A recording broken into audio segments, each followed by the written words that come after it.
Hello and welcome to a Wednesday spring football edition of the Osceola's Seminole Sidelines. My name is Pat Burnham, and I am joined for the first time in a long time by former FSU offensive lineman and former college football coach Mark Salva, who we call Sully. Sully, welcome back. Yeah, it's warming up. Grass is growing. This means spring football is around the corner. So is the Masters and golf and all that good stuff, all that fun stuff we like to do. Yeah, we got a little extra golf this past weekend with the TPC. We'll talk a little bit about that later.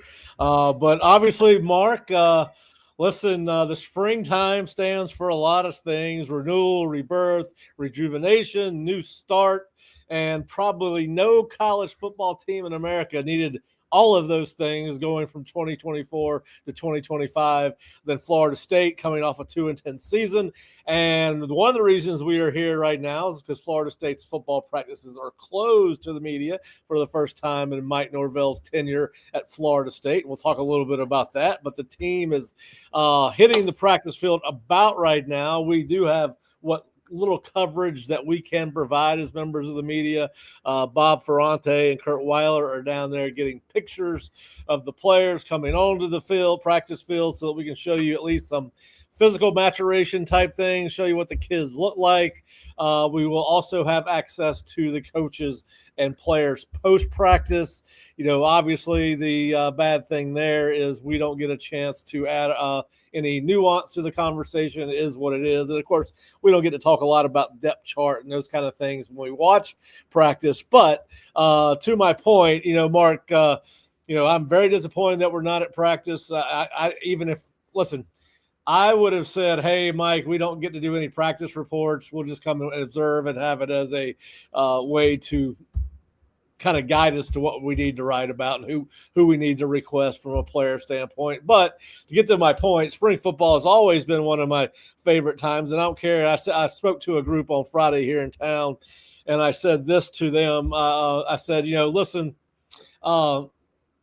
this is my favorite time of year. Maybe I have a issue with football because as a player and as a coach, or in football operations, not as a coach at the college level and even in high school, I love spring football. As a player, it's my favorite time because it was a couple of periods of indie, and then it was put the ball out in the middle of the field and let's see who the best football players are. And I missed that part of it. And I said this to that group on Friday, in no time in any association I've had in football as a player or as a GA at South Carolina, where you were a coach, and or as a recruiting guy at South Carolina, or football operations at South Florida, no matter what kind of year we had the year before, good, bad, or indifferent, I always felt like that spring, that first day of spring, there was renewed energy, and we were going to be better the next year than we were the year before.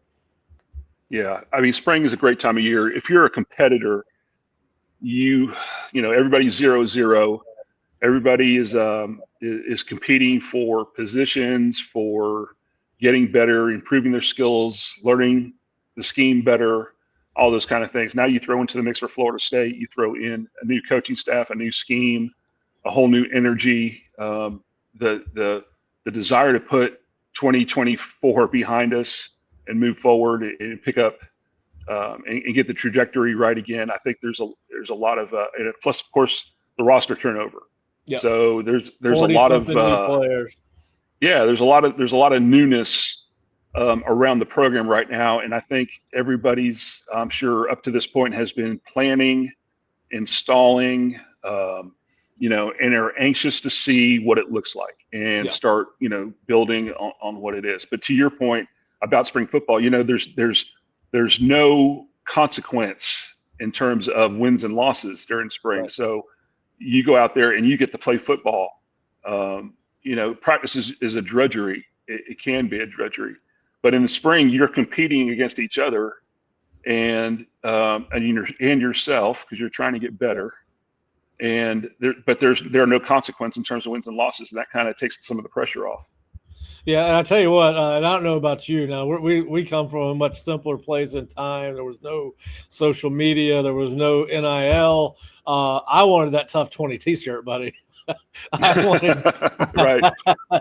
I wanted to be one of the few guys in high school that made it through all 20 spring practices, and I wanted to be one of the few guys in college that had that tough 20 shirt on the day after spring ball. So everybody in the hallways, everyone on campus knew that, hey, most guys can't go 20 days, but I can. Yeah, I think for those of you that don't know what we're referencing, so in high school and even in college, you had 20 days of spring practice. And as the nature of spring practice is very competitive, there's a lot of contact, a lot of scrimmages, a lot of one-on-ones. And so it's a very physical time. It's when you learn to play football. And obviously injuries happen. And guys that made 20 practices, all 20 practices, would get an award. It was a T-shirt. Yeah. It was a T-shirt. But, man, there's a lot of pride that went into that T-shirt. Oh, I mean, I remember going through a couple sprained ankles I might have missed a practice with on Monday or Tuesday of a regular season, but in spring practice, I was getting that T-shirt. I wanted that. That was a prideful thing. And listen, I remember my sophomore year, I did not make it through every my freshman year, I didn't make it through every spring practice. And I remember the next day after spring, and just about every guy on the team is wearing that tough 20 T-shirt for the first time, and that was depressing. So, but yeah, listen, I love spring football. I am disappointed that we're not going to be able to get out there and at least share some of our observations with you on what's going on at Florida State for all the reasons that Mark just talked about: new staff, new schemes.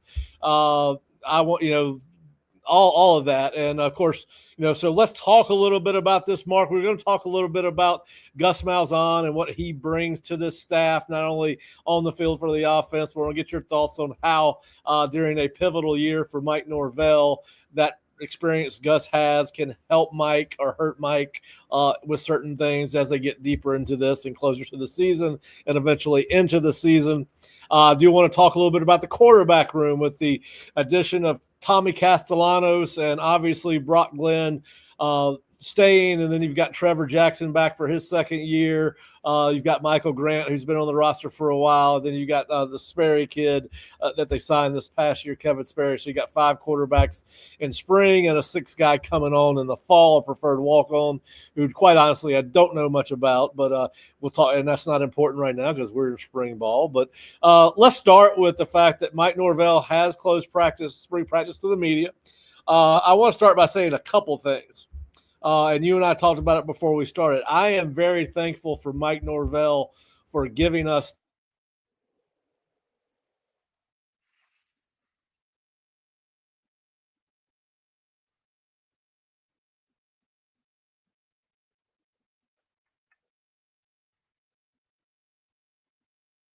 years since he has been here to be at most of Florida State's practices over the last couple of years. So I do want to thank Mike Norvell for giving us that opportunity. And as he said in his statement, that is uncommon in this day and age, and is uncommon in that sport.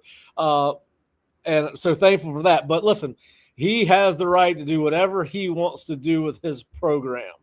And if he wants to take access away, that's his right, and he's done it. Listen, I'm disappointed for a couple of reasons, Mark. I would like to see if the practices are harder and more physical as they've been in the past. What has changed? Do we see things like you and I were talking about the figure 8 tackle drill that was never coached well by Adam Fuller? And is there improvement there? Are they getting rid of that drill? Individual player development. What do we see from one year to the next? Who is being used where on defense? Even though we can't really talk about that, those are all things that I wanted to see. I wanted to see how the new coaches interact with the players. And Mike has talked about how you do one thing is how you do everything. Listen, he can't be cutting practice, Mark, or media access of practice because they're putting in new offensive and defensive systems. All the people that matter, the guys that are playing FSU next year, all of those guys have access to UCF film, Auburn film, where Gus has been. There's not going to be any secrets there. And the media, to be honest with you, with today's modern offenses and defenses, don't really know the nuances of checks and calls and what's done off this or that look. So to me, if that is one of the reasons they're doing this, I don't buy it, because everybody can find Tony White's film at Syracuse and Nebraska. Everyone can find Malzahn's film from Auburn and UCF. The guys that matter, the 12 teams that are playing against Florida State, with the 11 teams at East Texas State. Could it now? The only rational reason is, could it be because he is worried about us, the media, writing about certain players, and there's another portal window open? And now I don't think that a coaching staff is going to take the word of a member of the media on how a player looks in camp, unless that said media person actually has football experience, and there's very few of that. But, when he first got here, Mark, he needed the media to cover the program, to put a positive spin on a new coach being in here. And that's what, so I believe that was one of the reasons he gave us access. Now, I think that this is short-sighted. My initial reaction is, you're coming off a 2-10 season. It's the first time you've ever gotten bad media coverage. You had a lot of people saying that the entire staff should have been up on the chopping block. Listen, you can't go 2-10 at Florida State. 99% of the criticism that was thrown at this staff last year was warranted. You cannot go 2-10 at Florida State. And it kind of reminds me of the climb videos that stopped last year when they started losing. So there's a little bit of, I'm going to take my ball and go home reaction from me with this, because you have done this. You have given the media great access for 5 years. And listen, we're still going to get to see a scrimmage. And as I've told Bob, with the way they have, I told Bob and Jay this last year, I would rather see all 3 preseason scrimmages than I would go to every daily practice, just because you actually see them play football, which you don't in practice. But anyway, what are your thoughts on Mike? And you think a little bit differently than I do on this. What are your thoughts on Mike shutting down practice? So you're right. I do kind of take the coach's side on this. It is unusual, the access that you guys, and I might as well say us, have had in terms of practice and filming practice, and access to even the players and what goes on during the week. And it was unprecedented. So as a coach, you ask, does it put us at a competitive disadvantage? And I would argue that it does. It is not necessarily schemes, although that is part of it. Of course, everybody knows what Gus Malzahn does and has access to film, and everybody has access to Nebraska film and all that. But how do the pieces that we have fit in it? And that, as much as anything, college football is such a matchup game these days that, discerning any weakness of any particular player is a huge advantage. And I can tell you from all the video that I used to watch of practice, I could pick out things. I could pick out where a guy had trouble moving a certain direction or a certain way, or had trouble with a certain move, or had trouble flipping his hips one way or the other, or, quarterback throwing to his left as opposed to throwing to his right more accurately, receivers coming out of their breaks a certain way. I mean, there was a lot you could, if you knew what you were looking at, there was a lot you could pick up from some of those videos. And so did it put us at a competitive disadvantage? I would argue that it does.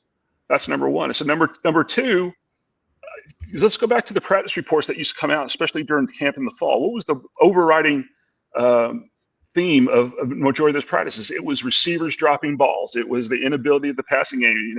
How was DJU going to do, and how did he look, and and how that was looking. And we go into the first game, and what is the game plan? The game plan is load the box, stop the run, make them try to throw the ball, shepherd the receivers out to difficult areas of the field where you have to make great throws, and we get beat. And that was the theme for the whole year. So is it because we allowed people in practice? I don't know, but it's probably more nuanced than that. But it sure as heck didn't help, And so now throw that on top of, and I saw Mike's statement about his rationale for doing it and creating a culture around the players. Again, let's go back to the beginning of the year. What was the overriding theme? Receivers dropping balls, the passing game really struggling, the defense looking good. I mean, and all that stuff. And all of a sudden, what were look, players say they don't look at the media. That's bull, man. They look at all of it. How did that affect those guys? It just put more pressure on them. You know, are the people around them asking them questions? Hey, I heard you dropped a couple balls today. You know, what's going on? Stuff like that. I mean, you know, so as a coach, you say, okay, what's the upside? Well, right now, with all the things I just laid out there, I'm not seeing an upside. Now, yes, he does need to cover the team, but you can cover the team. Coach Ballard, I think, struck a really good balance. He would let the media in the first couple periods of practice. People can get their pictures, get their whatever, and you know, they would have players access to players after practice and interview players and could talk about things then. You know, and that was the extent of it. And you know what? You have to go back to old school journalism now. You're going to have to find sources within the program to find out information, and you know, it's not going to be easy for sure. And people with good sources are going to find out good information, and that's old school journalism in my book. But you know, so I don't blame Mike necessarily for doing it, especially after coming off of last year. You know, he's trying to rebuild a culture in this program. And one of the things he can't control is the media. He can control access, but he can't control necessarily what they write. And, you know, in order to foster what he's trying to do, I think discretion being the better part of valor, he did what he did. And I don't blame him a bit. Yeah, I just wish there'd been a more of a let's meet in the middle. And listen, he's like I said, he's the most powerful man on that campus, and there is no media. It's football's. Shay and I were talking about this the other day. Football programs are still dictatorships in most ways. Yeah. So, but yeah, I was hoping there were. And I think the practice reports are overdone, over exaggerated. I don't think most people that understand the pace of practice. I don't think most people understood that what we were seeing was not a full-scale live practice. And I like I said, I would have been happy to make the agreement. Hey, if the Osceola is allowed in practice, we don't do practice reports. It's observations only. The only thing we'll write about is what you say after practice and what the players say. And my disappointment is also that, you know, the only way we're going to have to gauge what is going on is by what Mike says and not take our own personal beliefs, what we saw and file it away for another day. But listen, as somebody said the other day, you know, what we need to see is not going to happen until August 30th when they welcome That's exactly Alabama right. to town. And That's everything exactly else right. is just you know, speculation and it's filler. yeah. So now we have to you're trying. Look, you guys got a job to do. You're trying to generate content. You're trying to keep everybody in the know about what's going on with the program, and that's a righteous job. It really is, because there's people want to know. People want inside information. People want access. And here's the thing: I would have probably been one of the few people that would have been happy to go to practice and not say a word about it or write a word about it. Right. Just observational. Right. Because you're a football junkie. I just like going to football practice. It feels like where I should be in the spring or fall. And so anyway, but all right. So it's Mike's right. We hope it's the right decision for the program. Hope it's the right decision for him. But I do find the timing of it. And listen, he's got a lot of new voices in that staff room. And I would venture to say if we went back and looked at what Gus's policy was, or perhaps Matt Rule's at Nebraska, that maybe some of this was incorporated from those new coaches. So I guarantee it was. Yeah. So, you know, listen, I hate that we're not going to be at practice, not because we're not going to be able to write these practice reports. And as I've stated before, some of these, sometimes I think I'm not going to say over exaggerate, but did not always understand that an interception was done because it was a one-on-one drill. The receiver knew there was no chance. So anyway, he gives up on it, and it's easy. I don't think there were some things that needed to be described and right. You know, understood about how these practice reports were done. But nevertheless, we're not at practice, and the Seminoles are, and that's the important thing.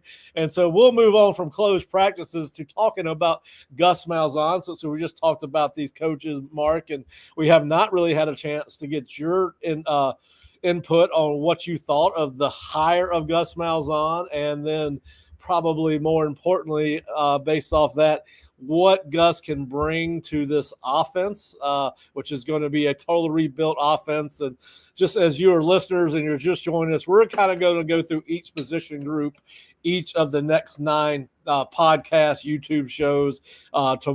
Today we're talking about the quarterbacks. Tomorrow we're going to talk. Friday we're going to talk about the offensive line, and Mark's going to hope to be back with us then, and we hope to have Bob or Jerry join us as well. But so today we're going to talk a little bit about Gus Malzahn. And Brian, to answer your question, we both are going to talk about the offensive line on Friday, but you're right. The offensive line can only get better. I did not want to ignore your question, but we are going to speak extensively about the offensive line on Friday. Yeah, that's right.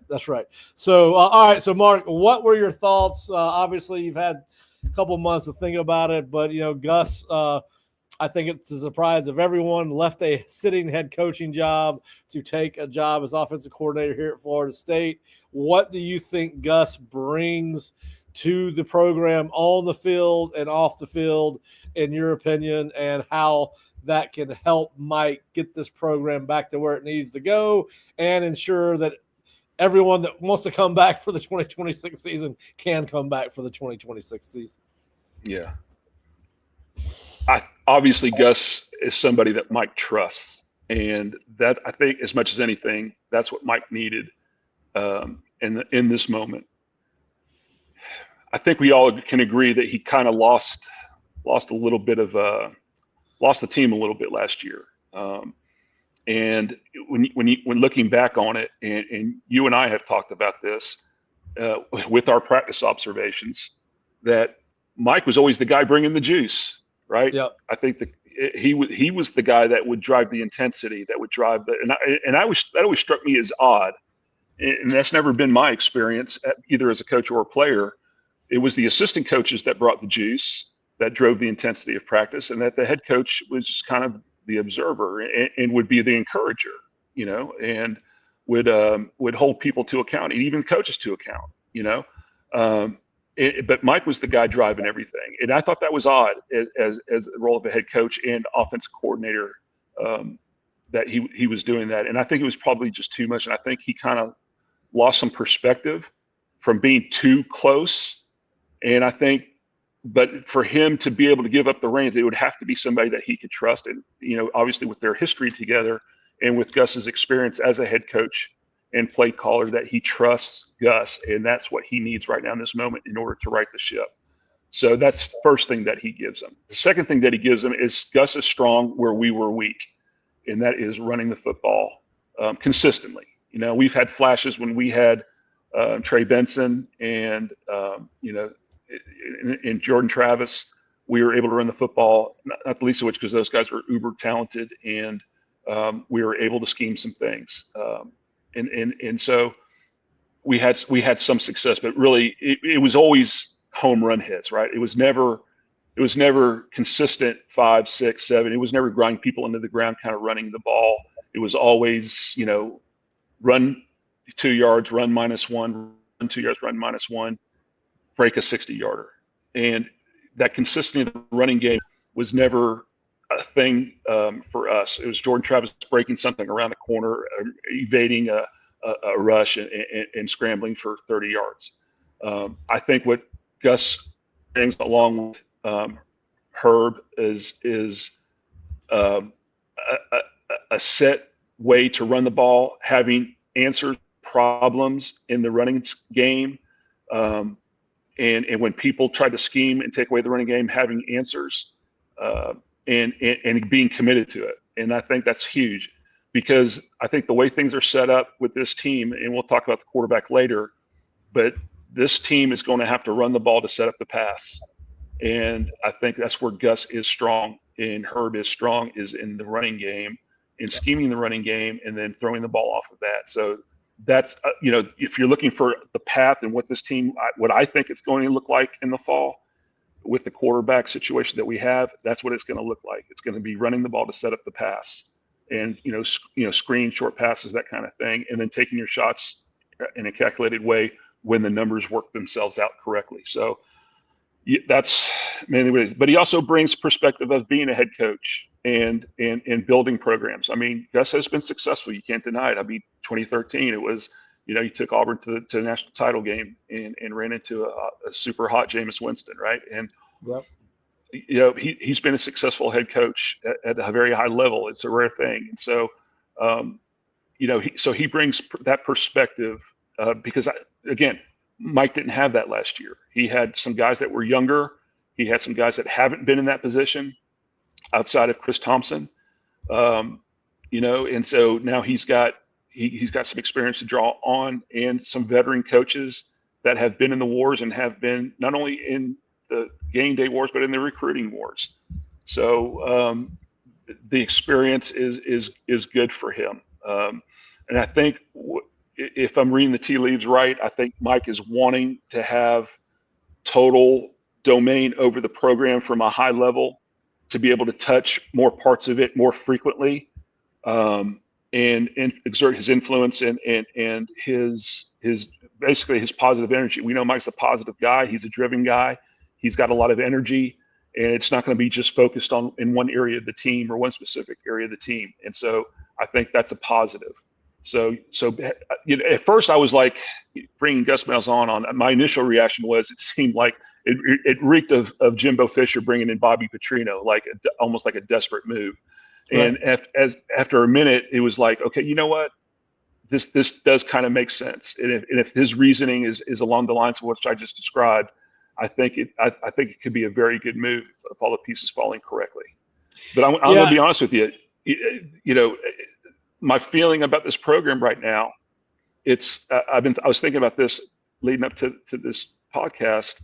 I'm like, where are we right now as a program? And I feel like, now I'm a NASCAR fan, right? It's like Daytona or Talladega when you're in the middle of the pack and you're trying to hold on to the draft of the first group of cars.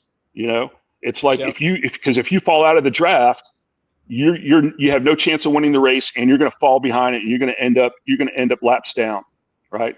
But if you can hold on, if you can find a way to get up in that initial draft and stay in the draft, you can start picking off places and work your way up to the front. And I feel like where we are right now is we're trying to stay in the draft right now, and we are teetering on it. 2023 was a huge step. 2024 was a huge step back, and we're about to get out of the draft. And right now, this season is so critical for us to get back into the draft in order to start picking places up to the front. Do I think we're going to win 10 games? I would put nothing. Who knows? It's college football. Things change so drastically these days. But I will say that it's critical that we catch the draft and that we gain positive momentum, and where we can start picking off places, working our way back up to the front, where this program that's the standard and that's the ceiling of this program. And so, that's where we are. So it's a big move by Mike, and he's making a lot of big moves right now, and not the least of which was the staff, and Gus has obviously been a big part of that. Well, and listen, I think you got to give him credit because, and you're right, there is a trust factor there. Mike was a graduate assistant for Gus when he was the offensive coordinator at Tulsa, and Herb Hand was the offensive line coach. So there is a trust factor there. And listen, I think and I guess it depends on how you want to spin it or look at it, but in some ways you could call it a brave move, unselfish move. In some regards, I mean, obviously Mike wants to retain his job, stay here for a long time. He's got a very lucrative contract. But when you bring in a guy with Gus's credentials, right, and let's say they get it turned around on offense, well, Gus is going to get the credit. I mean, there's that the thing about. But listen, Gus has every year Gus was at Auburn as head coach. I don't care if they went 10-2 or 11-1 the year before. The expectation at Auburn was just like they'd come. It was just like they'd come off. He was always under the pressure of just like they'd come off a 2-10 season, right? He was always on the hot seat at Auburn just because of the way that fan base is. And I do think that having been through that, and then having obviously it wasn't always.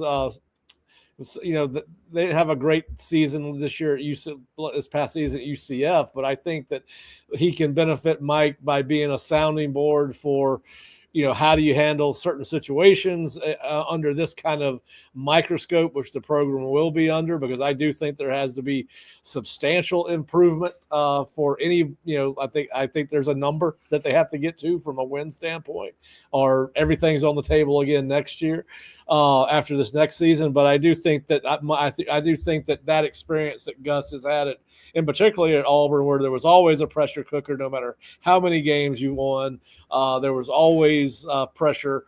I think that could help Mike, and I do think that obviously, particularly, I think there's a connection between who we're fixing to talk about, Tommy Castellanos and Gus, and that's part of the reason they're both here. I have the feeling that was probably already in the works long before either one of those guys announced that they were coming to Tallahassee. And I think that's probably part of this was brought together like that. But I do think that, it's a real positive. And of course, as I said Friday to the group I talked to, and we'll talk more about Herb on Friday, my favorite hire so far has been the Herb Hand hire. I do think that there needed to be a change on the offensive line immediately. I'm not gonna go into why. The results last year certainly speak for themselves, and we have talked about it many, many times, Mark, in the past. FSU had success early in Mike's tenure despite the offensive line. You had one great year with the offensive line, and even you and I talked about after 2024 when they were not, or 2023 when they were nominated for the Joe Moore Award, how crazy that was, that if you watch the film, there's no way you could do that. But we'll talk about the offensive line. But yeah, I think the Malzahn hire was good for Mike. I think it does give him someone that's been through some of the same things he's going through now, and that will only benefit him down the road. All right, so here's what we're going to do. We're going to take a quick 1-minute break, and then Mark and I are going to come back, and we're going to break down the quarterback room, talk about Tommy Castellanos, who, depending on your view, most people are either for it or against it. I'm right in the middle. I'm going to tell you why, and we're going to get Mark's take on Castellanos, and then talk about Brock Glenn, because there's a reason to think that even though we don't think there's going to be a competition in the spring at quarterback, that could change in the fall based on what happens on the football field. But we'll be right back in 1 minute after these messages from our sponsor. Hey, Seminole fans! Alumni Hall is your ultimate FSU shopping experience and has moved to a new location off Timberlane Road in Tallahassee. Shop FSU gear from Nike, Champion, New Era, Yeti, and more. Alumni Hall has Seminole gear for the entire family, plus accessories and gifts. Spend $150 and you'll earn $10 off your next purchase with their Hall Pass rewards. Stop by their new location on Timberlane Road near REI, or shop anytime online at alumnihall.com. Alumni Hall, where Seminole fans shop. Finding an experienced lawyer you can trust is crucial. With over 50 years of combined litigation experience, the attorneys at Mowry Law Firm are dedicated to providing our clients with exceptional legal services, focusing on car and trucking accidents, premises liability, and wrongful death. Call 904-824-7799, MowryLaw.com.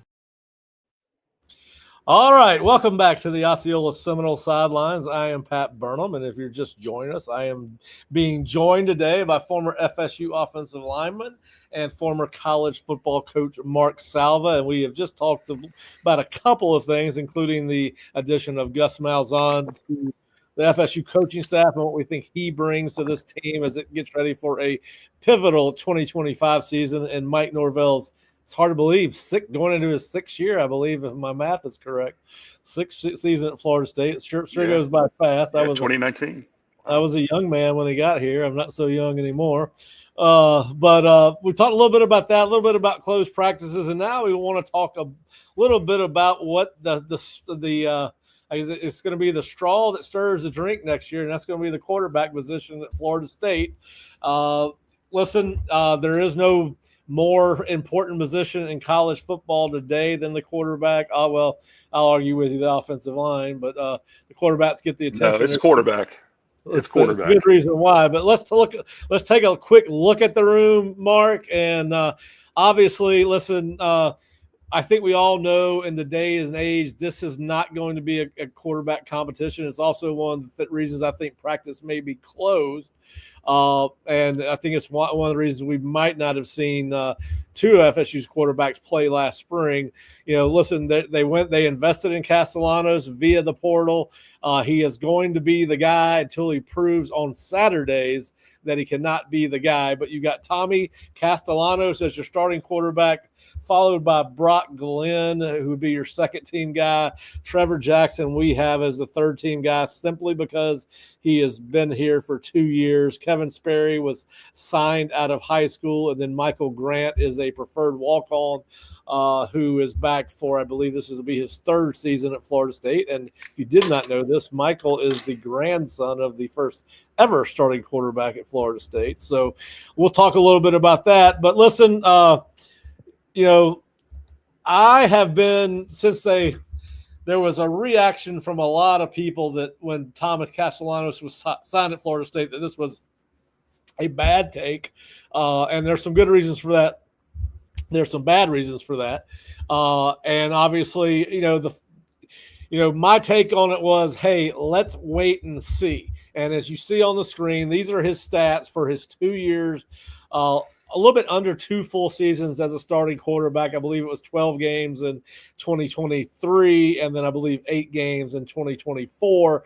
But Castellanos was 28, a 491, 58% completion percentage, 23 touchdown passes, 19 interceptions, ran 308 times for a little bit over 1,300 yards, 14 fumbles.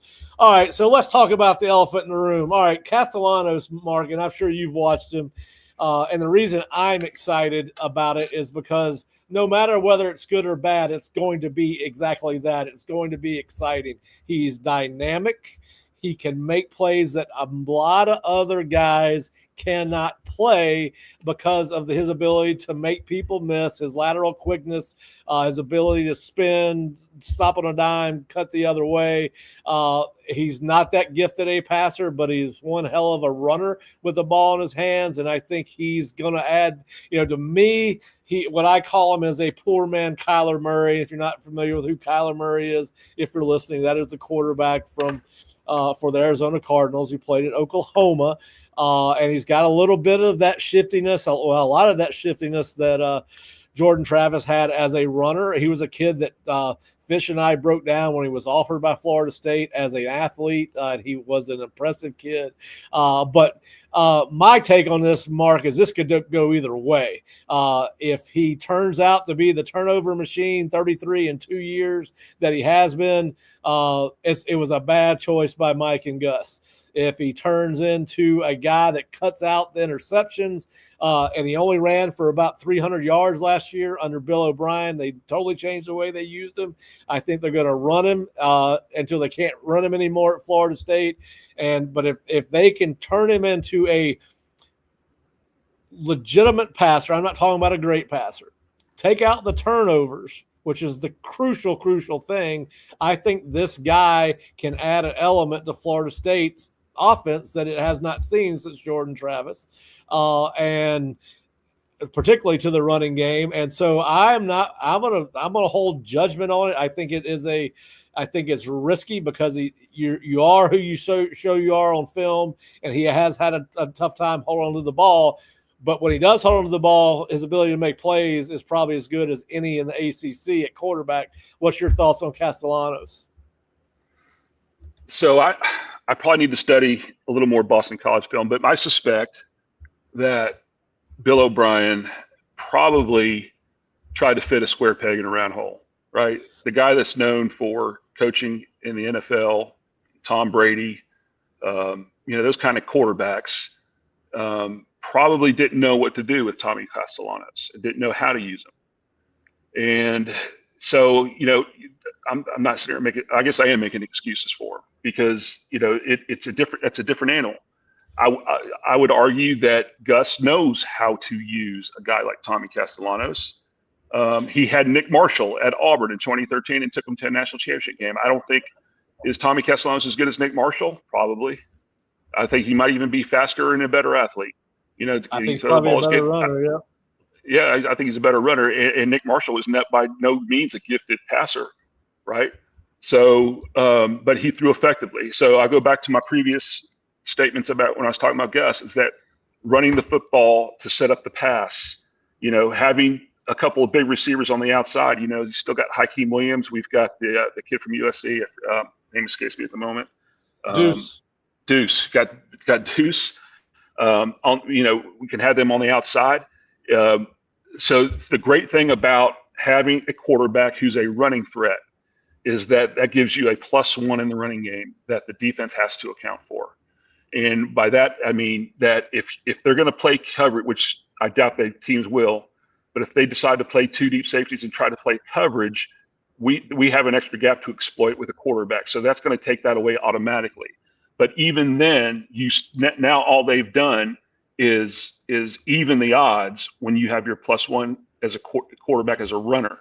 Like that's what Jordan Travis gave us. Jordan Travis became a very, very proficient passer. In college, you don't have to be Tom Brady to be a good quarterback. You just have to be able to execute the offense and master the offense. And that's what Jordan did. Now, the other thing Jordan did, and of course we're trying to, he's kind of the standard for what we're looking at here, this kind of quarterback, was he's a great leader. I don't have any idea about Tommy Castellano's ability to lead. I don't have any idea what kind of guy he is. I don't have any idea, how he affects those around him, because that is as big a part to me about quarterback as any other part of it. Okay. Is he a leader of men? Is he a guy that can take this team on his shoulders and inspire those around him to perform and lead by example and be a motivating factor for this team? If he's any bit of that, then it's a great move. Okay.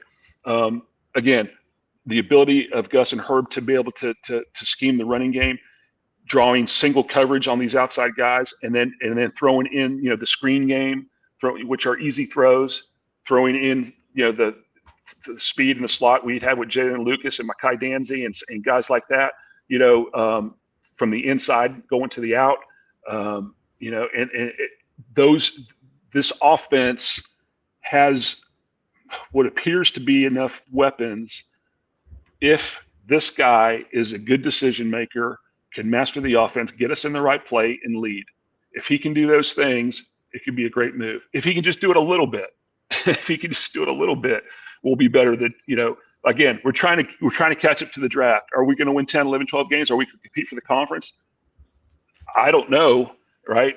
I like to think we could, you said you have a number in mind. I haven't thought that much about it in terms of putting a number on it, but I would like to hope that we're within, 1 or 2 games of going to the conference championship game. And to me, I think that's probably pretty realistic for Florida State. Can he get us to that point? If he can do those things, I think, yeah, that's pretty realistic expectations. And again, it goes back to, if teams do struggle if teams do succeed in stopping the running game, does he have the ability to take us down the field and make plays with his arm? Probably not on timing routes and full field reads. That's just not him. He could do it scrambling around, extending plays, hitting people on the run. That would be the way to do it, right? And that would be the ticket for him. The interceptions and fumbles at BC, I'm going to give him the benefit of the doubt and say that was a guy that didn't know how to use Tommy Castellanos. That's my take.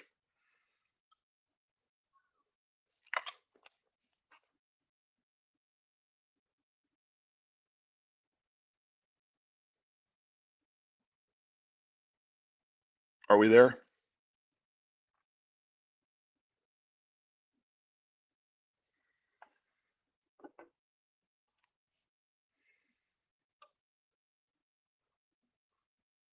I don't know if I'm still on the air or not. I don't hear anybody.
All right, we are back after we had a very strange technical glitch. We've been down for about 2 minutes. I apologize if we still got a bunch of people with us. So nobody dropped off, but we did lose internet connection there for a second. So I apologize about that. And if you just joined us, this is Pat Burnham with the Osceola, and we have Mark Salva as our guest.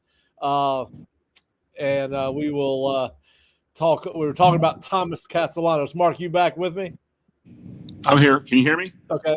Yeah. So sorry about that. We were talking about Thomas Castellanos, and we don't know whether we had about a minute break right there where we didn't mean to have. So anyway, but yes, to continue your point on Thomas, I agree with you.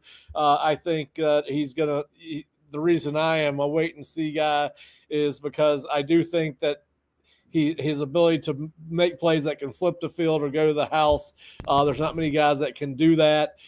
He's got the key will be to cut down on averaging almost 16 turnovers, 33 in 2 seasons at BC.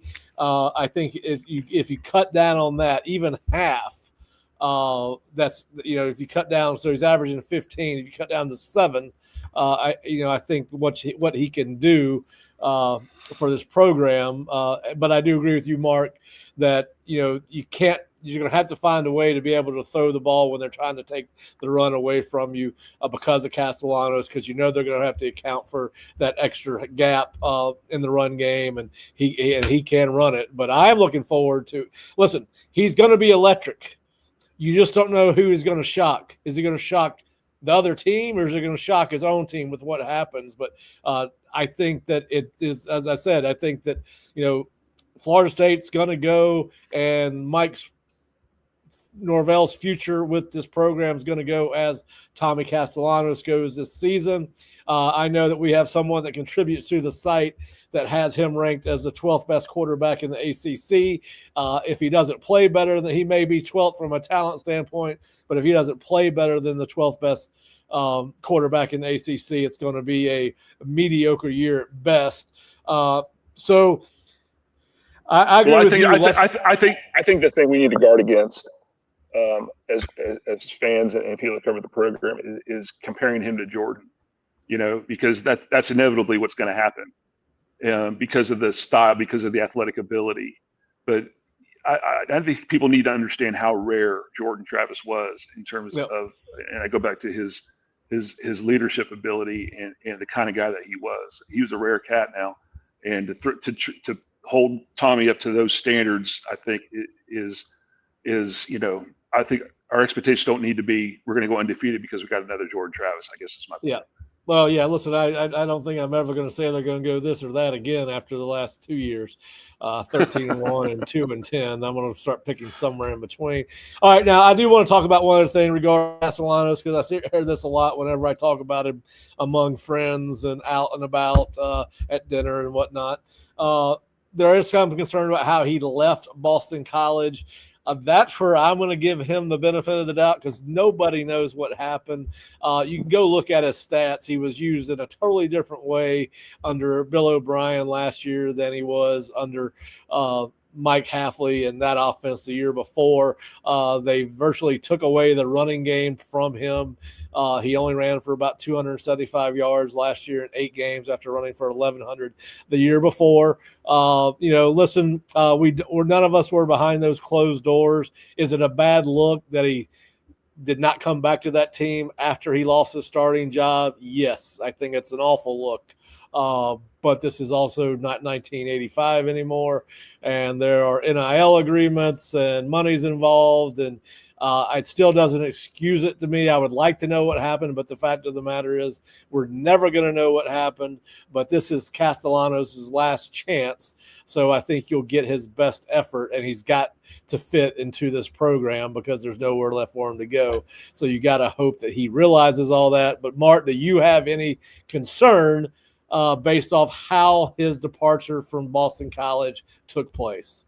No, I mean, who knows what the story is? I mean, I venture to guess that is not the kind of quarterback that Bill O'Brien wanted, and is probably a mutual understanding. Yes. I mean, that Bill O'Brien wants to run a pro offense, and he is not a pro quarterback by any stretch.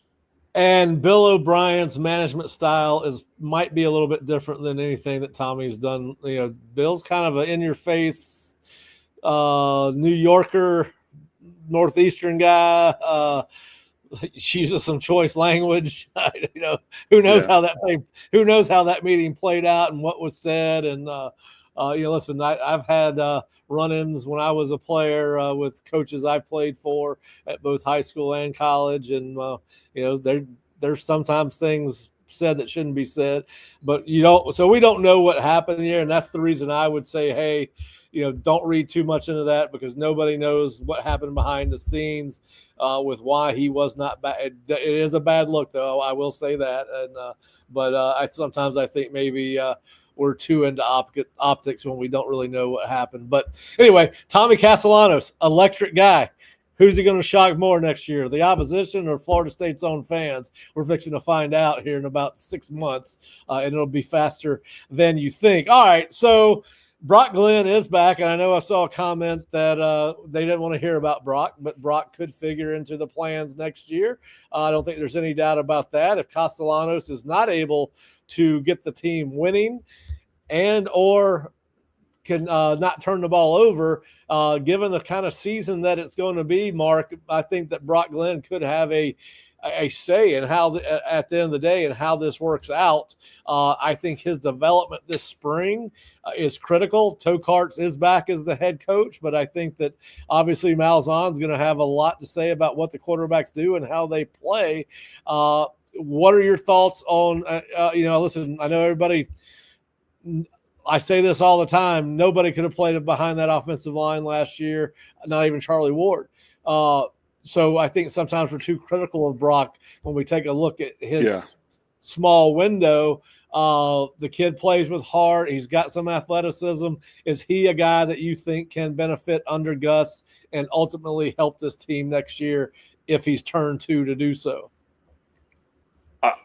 I don't think we've seen the real Brock Glenn or what he can be. Last year was so bad offensively. It was so confusing under such duress. There was no identity to the offense. There was nothing. Now you would hope that a guy that had some potential could rise above and take the bull by the horns and make it work. But Brock's not that kind of talent. I think Brock has a lot of the tools, and they still need to be developed. He is athletic. He's elusive. Maybe not fast. Maybe not overly quick. Maybe not, you know, an elite arm. But he's good at all of that, right? And so sometimes the sum of the part. The result is better than the sum of the parts. And we call those guys ball players. Can he be a ball player, right? I think the book is still out on Brock Glenn in terms of what he can be. I just think last year he was damaged goods. And honestly, there's going to have to be some repair done on his psyche after last year. I mean, I can only imagine how difficult that must have been for he and Luke Romanhoek, right? Just getting assaulted every time you drop back to throw the ball. I mean, just getting slammed never ever being able to set your feet. And even when you did deliver a decent ball, it not being caught or the receiver not in the right place, or, you know, and sure, they're at fault for some of the things they did too.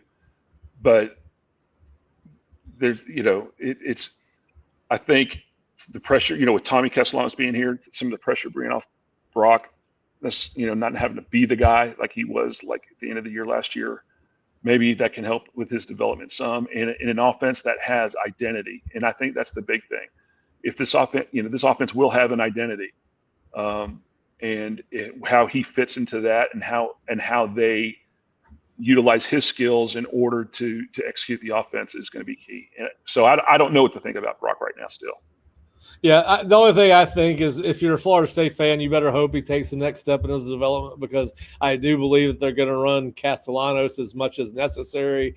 Listen, this season is going to be highly scrutinized for Mike. Outside of East Texas State, I don't think there is a gimme on this schedule based off what we saw last year.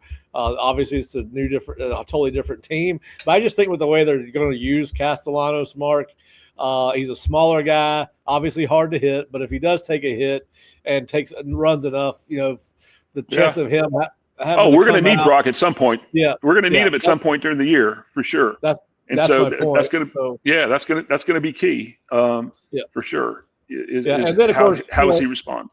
Yeah, and I think even if he was a backup in every game next year, I think you're going to see him some because Castellanos is going to get dinged. I hope they run him because that's what he does well.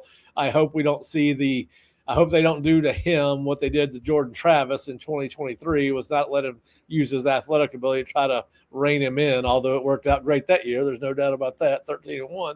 But anyway, and then, of course, behind Brock, you got Trevor Jackson, who is kind of an interesting guy. If you don't know his background at Florida State, he was a 4-star prospect out of Orlando who end up not signing on National Signing Day the year he came out.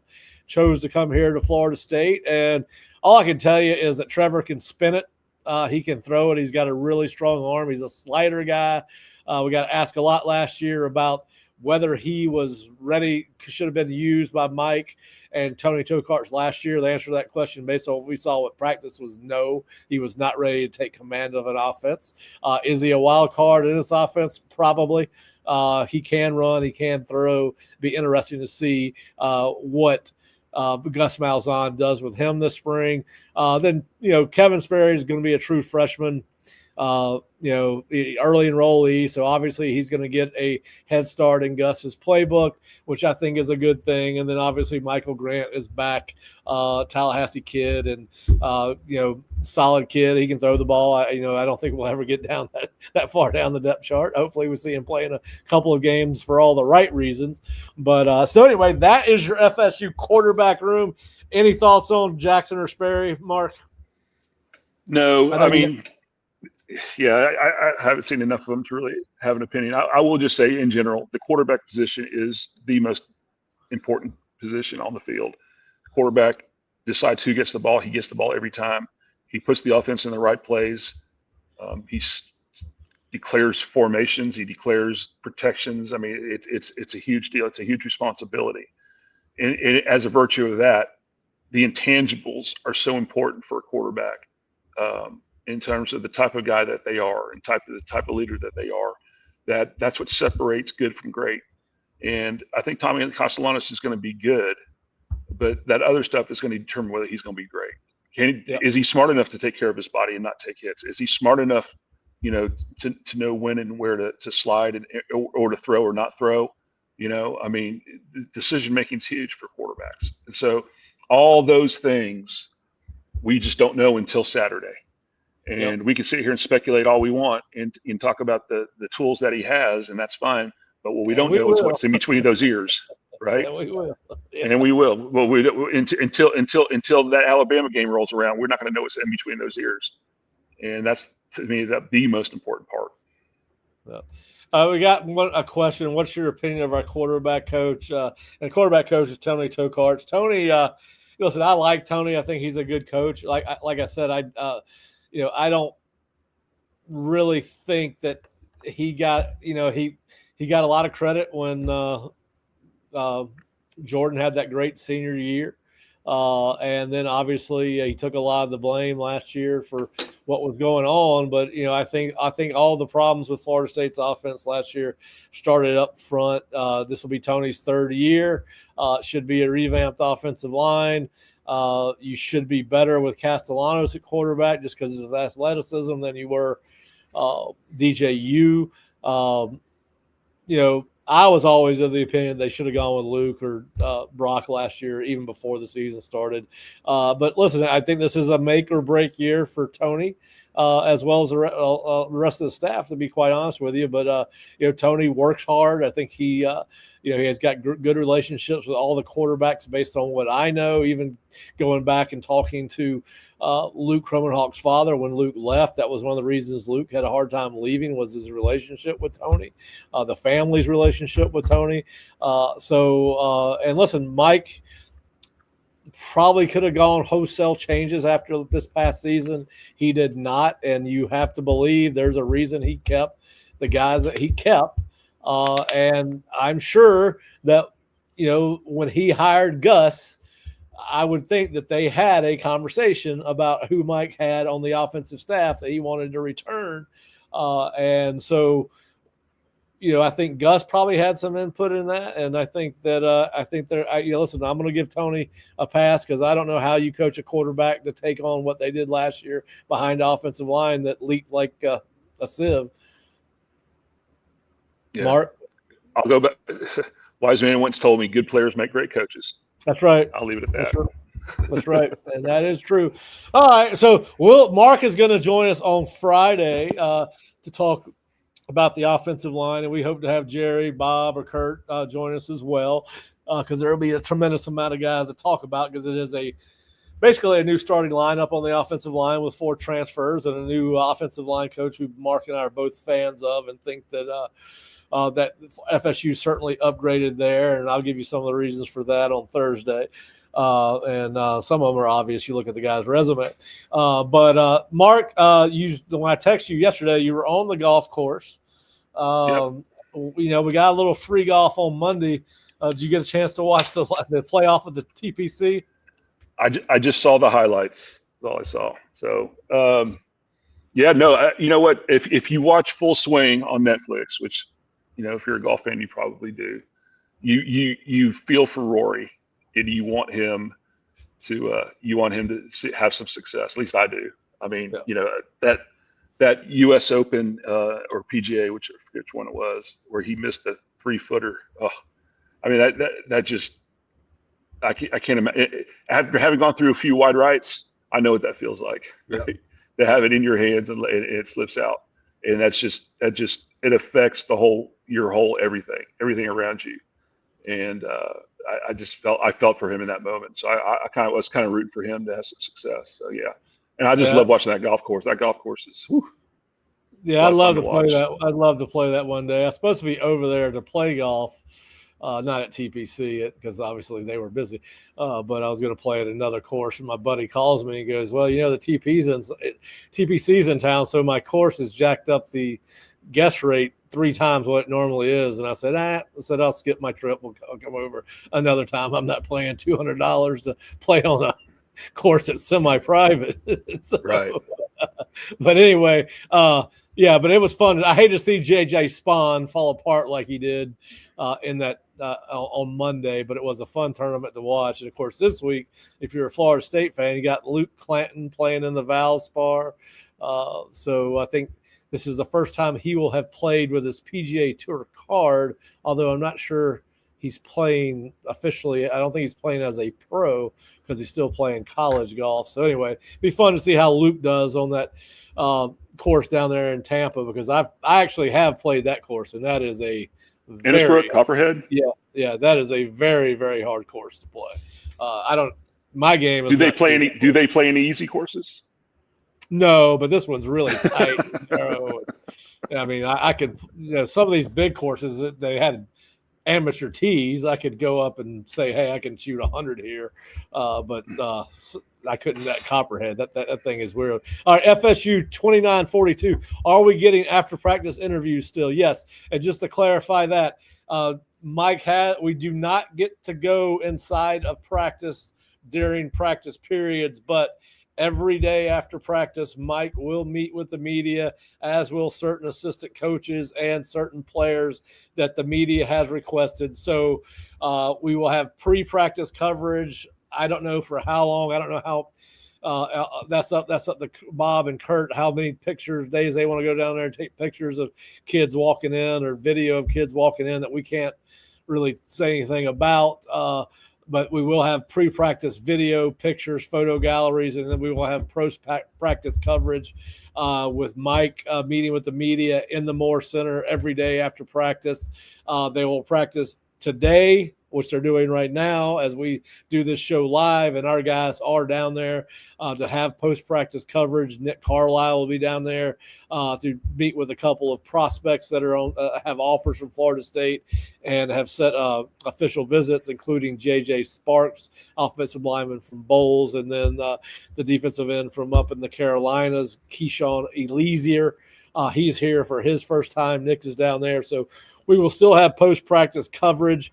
They will be on the practice field tomorrow, then off on Friday. Then they will have a practice on Saturday morning, followed with a Legacy Recruiting Weekend. We will have coverage from Legacy Recruiting Weekend, some big-name prospects. It's basically Legacy Weekend is the weekend, if they can, they try to get in as many of the high-priority recruits as they can, guys that they would probably take commitments from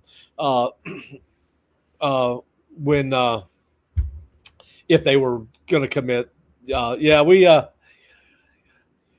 We did have a rough time with the upload today because of some technical difficulties, so we apologize about that, but appreciate you listening. But we will be back on on Friday.